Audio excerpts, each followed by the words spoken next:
రెండూ ప్రధానము, ఇహము పరము.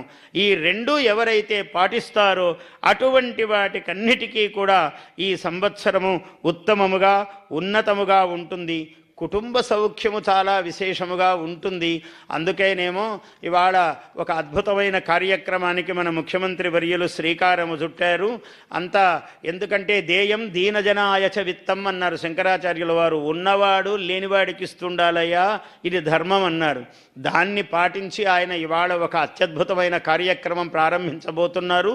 సూచనగా చెబుతాను, ఇప్పుడు ఎక్కువ మాట్లాడకూడదు, సాయంత్రం మాట్లాడాలి. కాబట్టి నేను ఒక మాటే చెబుతున్నాను. ఎందుకంటే ఆయన మహానుభావుడు, ఆయనే బంగారు మనిషి. ఎందుకంటే ఆయనకు దేశంలో ఆయన వల్ల ఉపకారం పొందిన వాళ్ళు, చాలా ధనవంతులైన వాళ్ళు ఎంతోమంది ఉన్నారు.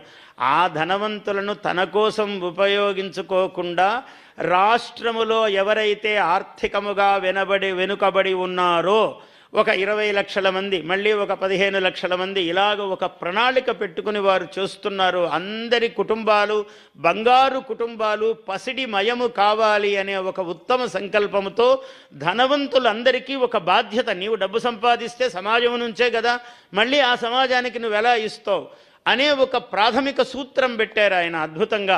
అటువంటి మార్గము ఇవాళ ఆయన నేను పెద్దవారికి ఏ నక్షత్రాలు ఏవి అనేది బహిరంగంగా ప్రకటించరాదు, అది సభకు దోషమవుతుంది. కాబట్టి ఇవాళ మామూలుగా చంద్రబాబు గారు ఏది మొదలు పెట్టినా ఈ సంవత్సరము దిగ్విజయముగా విజయముగా ఇలా ఉన్నతోన్నతముగా ఉంటాయి. వారి చెయ్యి అంత గొప్పది. ఈ సంవత్సరము ప్రజలందరూ బాగుపడతారు, విశ్వాసంతో ఉండాలి. ఎవరికైనా పదవుల ఆలస్యం కావచ్చు, ఇంకోటి కావచ్చు, ఏమీ తొందరపడొద్దండి. చాలా శాంత పురుషుడు ఆయన.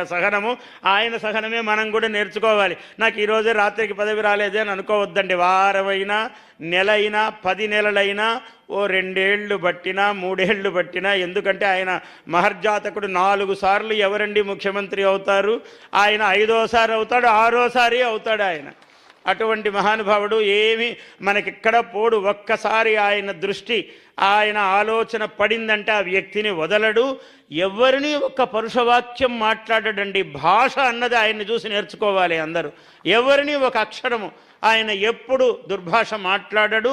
అది వాంగ్ నియమం ఉన్నది ఆయనకు కార్య నియమం ఉన్నది, కార్యశీలి. ఇటువంటి మహానుభావుడు మనకు రాష్ట్ర ముఖ్యమంత్రి. ఆయనకు తగినట్టే ఆయన చుట్టూ అందరూ మంత్రిమండలి కూడా అలా ఉన్నది. అధికారులు కూడా ఆయనకు అదుపాజ్ఞలలో అందరూ ప్రేమతో పనిచేస్తూ ఉన్నారు. దిగ్విజయోస్తు, ఈ రాష్ట్రమునకు జయోస్తు. స్వస్తి ప్రజాభ్యః పరిపాలయంతాం. ప్రజలకే ముందు స్వస్తి అన్నాడు. ప్రజల కోసమే ఎవరు పని చేసినా, నేను కవిత్వం చెప్పినా, ఆయన పరిపాలించినా అందరం ప్రజల కోసమే. స్వస్తి ప్రజాభ్యః పరిపాలయంతాం న్యాయ్యేన మార్గేణ మహీషాః. న్యాయ్యేన అని నొక్కారు. న్యాయేన అంటే చాలు, న్యాయముగా అని. న్యాయ్యేన అంటే న్యాయము నుంచి కొంచెము కూడా పక్కకు తప్పకుండా ప్రభువులు పరిపాలింతురుగాక. న్యాయ్యేన మార్గేణ మహీషాః గోబ్రాహ్మణేభ్యః శుభమస్తు నిత్యం. గోవులకు బ్రాహ్మణులు అంటే చదువుకున్నటువంటి వాళ్ళు, వాళ్ళకెప్పుడూ శుభమవుగాక. చదువు మళ్ళీ ఇంకో తరానికి వెళ్ళాలి కదా.